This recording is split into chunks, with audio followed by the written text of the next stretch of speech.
नमस्कार मित्रांनो, मी शेळके वकील. माझ्या शेळके वकील चॅनलमध्ये तुमचं स्वागत आहे.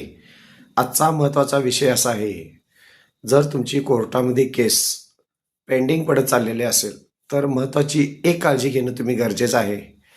तुमचा प्रतिवादीचा वकील आणि प्रतिवादी हे ह्यांच्याकडं काळजीपूर्वक पाहणे, याचाच अर्थ जे काय ते प्रतिवादी कोणत्या पद्धतीनं कोर्टामध्ये अर्ज दाखल करतात, ते अर्ज चालण्यास पात्र असतात का नाहीत, विनाकारण अर्ज देतात का, त्याच्यावर आपण कोणती ॲक्शन घेतली पाहिजे, ह्या पद्धतीनं जर तुम्ही प्रतिवादीवर आणि प्रतिवादीच्या वकीलवर जर बारकाईनं जर लक्ष ठेवलंसा तर तुमची केस लवकरात लवकर निकाल लागू शकतो.